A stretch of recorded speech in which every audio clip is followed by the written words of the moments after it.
Hello and welcome to this run-through of the Oculus Rift client for Brunelleschi Age of Architects. This is the Oculus Rift test client that we've connected to the normal functionality of the downloadable client, and this enables you to model your existing settlements that you've created in the web game at brungame.com.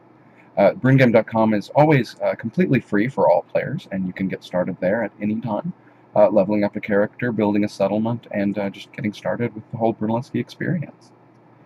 Right. We are going to go ahead and start by modeling individual districts. This is the easiest way to model a settlement. It allows us to view even particularly large settlements, such as the largest settlement in the game, Valethor. Actually, I'm pretty sure Ankh-Morpork passed it at some point, but Kamal and Timrath have been working to create beautiful large cities, and this is one way to visualize those cities. As you can see, we've just loaded into the the Fields District for Valethor, which is relatively well established. In a lot of cases, the buildings represented here are the ones that we have, rather than the ones that he's built. I'm sure Timrath's actual buildings are a lot higher than rank 1 at this point, but these are the models that we have been able to produce up until this point. Brunelleschi is entirely free, and all of the source code for Brunelleschi, including the Oculus assets and the Unity assets, become freely available to the public 3 years after we release them. And this should allow people to develop their own engines and games and independent games with the assets and utilities that we've created here. Right, we have a couple of different modes. This is the independent head look mode. As you can see, we've detached from what I like to think of as the feet there. That's a little arrow that just lets us know which direction we're pointing. Now, if we choose to look to one side with either the mouse or the Oculus, we are able to sort of move in a transverse fashion here. And we still have the Q and the E keys, in addition to the normal WASD navigation, which we can use to navigate around. This is going to be an essential aspect of the client, especially the Oculus implementations of the client. And as you can see here, we now have a connected look and turn function, but we have released the mouse, and this just would enable us to select things without using the look function. Instead, we'd be able to use pointer, here the big red cursor, which we are, of course, looking into a variety of ideas for how the cursor might work. At the moment, this big red pointer just allows us to use the proof of concept selectors that have been added here. Now, one amusing thing is that I can, I believe, use the look and the pointer independently. Let's see if that works. Ah, yes. So as you can see, where I'm looking determines the selection of the farm in the foreground, and the mouse determines the selection of the farm in the background. Anyway, I think that's a rather useful function. And in the event that you should want to detach the legs from the head there for independent looking and walking, we have created a pointer mode, which also allows you to turn your character, select things, and use the Q and E to determine your path of travel. And I believe that these 4 modes are probably all we're going to need to offer in order to really make the downloadable client and the Oculus client interoperable. Alright, let's see. We just select the door there for a moment. And we've jumped inside of the somewhat nicer granary. It looks like it's been upgraded a little bit. I prefer mode 3, so I'm just going to switch back to that. And as you can see, we've got a variety of things to interact with here.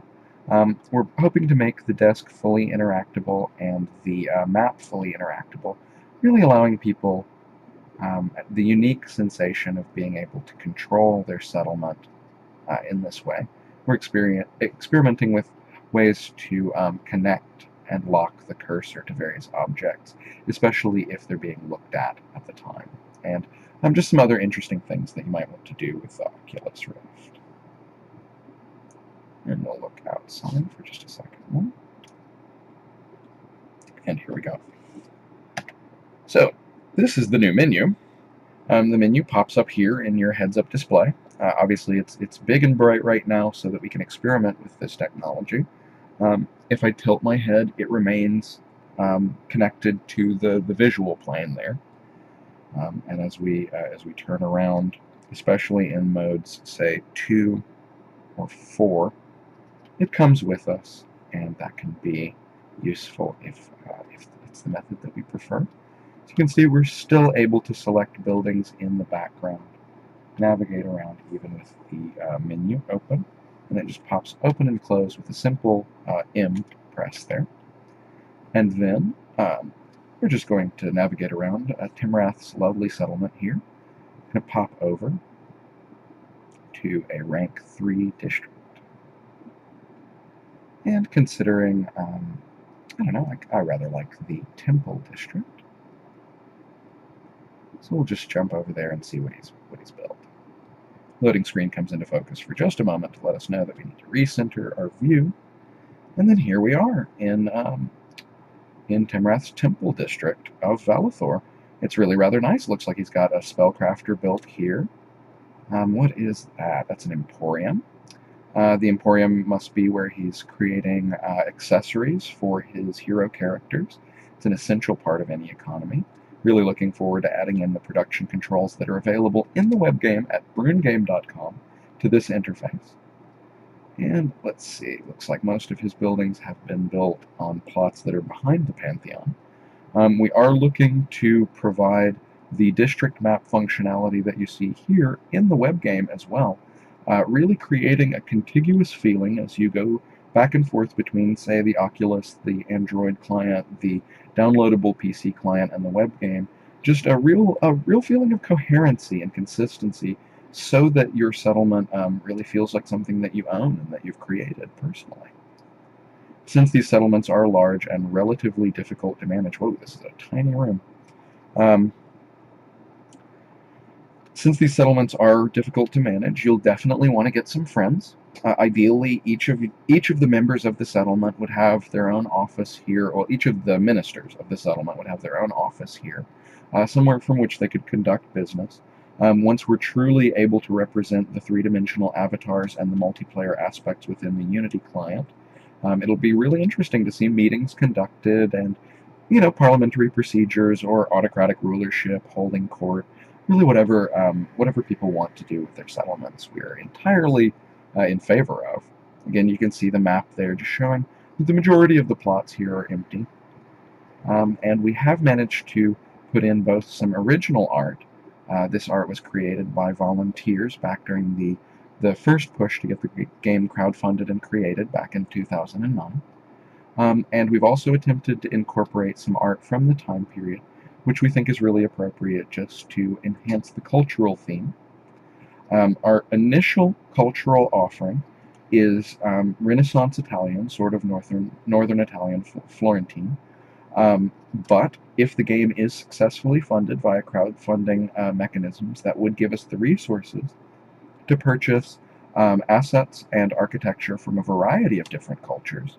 And we think that it would really add to the game to have Asiatic cultures and things like Turkish and Gothic and English architecture, just really all of the architecture available in the time period, up to and including, with sufficient funding, we'd like to see this same interface used to represent the Incan and Aztec cultures of the same time span that are encompassed within the game.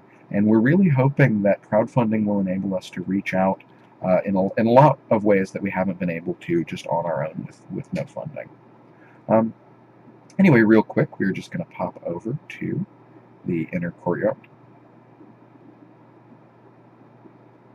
This is a rank 4 district. Currently, the three-dimensional client only has the 4 lowest ranked districts, or the districts in the 4 lowest ranks. I believe that adds up to 20 districts. Ooh, this one's a little bit choppy as it loads in. We are, of course, optimizing all the time, but you can see Timrath's got a large collection of orchards there, which are probably providing a great deal of produce and potentially olives and other useful organic products. And there's the Great Hall. Since it's a little choppy and we've demonstrated the Great Hall before in a different video, I'm going to see if I can get out of here.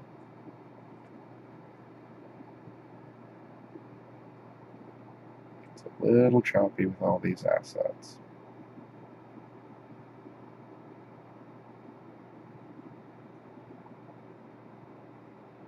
Excellent. Even though it is an extremely alpha client, we've tried to create as many channels as possible in order to be able to just jump around and experiment with what we've got here. We know that it is a bit rough at the moment. Like I say, this has been created by 3 individuals who represent really just a lot of desire to learn. We did not come into this with a lot of programming skill. Really, the vast majority of us had no programming skills. Margaret, who you can always find on Twitter as dead_Lugosi, in honor of the great Baja's song. Margaret's the only one of us that had really any programming experience going into this, and obviously she has been the core of the web game and engine development for this project. Rebecca and I really have limited programming experience. I come from more of a network administration background, and this is really Rebecca's first foray into serious computing. I think she's done a great job. The Oculus client and the assets that you see here were created by Rebecca, and you can find her on Twitter at Aesop Rebecca. That's AESOP Rebecca, and she likes to post interesting things about how she's accomplishing all of this, and really she approaches it from the background of a person who hasn't had a lot of direct experience with programming or computing in the past. So you may find it to be a very approachable way to learn about Oculus Rift programming, VR, and Unity in general. You can also find her blog at unitygirldev.blogspot.com, where she will be revealing step-by-step how she accomplished each of these features. Alright, and it looks like Timrath's town square is, as you'd expect, just a tidy and well-organized setup. It looks like he's got an arrangement of houses and cottages here. Just really a lovely place for his populace to live. And I think that is probably going to be a brewery, but it might be a post office. It's likely to be some sort of happiness building in order to keep all of the populace here just well served and from rioting. That's a guardhouse. Obviously, it's important to keep the peace. And that is the post office there.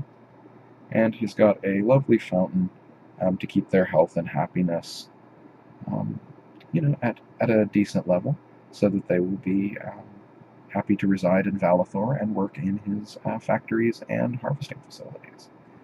Timrath is one of our top players. If you join the game at brungame.com, I highly advise that you seek out Timrath, Kamal Erganakon, or JJ. They are the sovereigns currently looking to incorporate more players into their operations and teach other people about the game.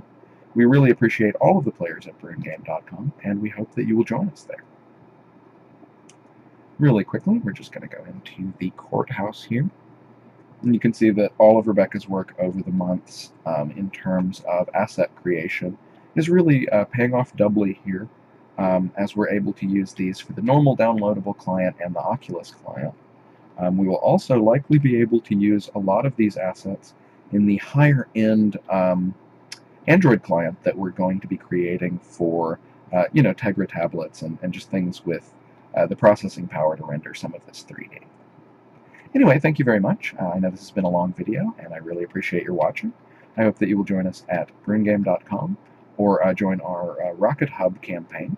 If you just go to rockethub.com and search for Brunelleschi, you will find us there. And we are currently selling promo packs. I believe we have over 100 types of backer rewards. So you may see something there that really gets you interested in the game and makes you want to join us.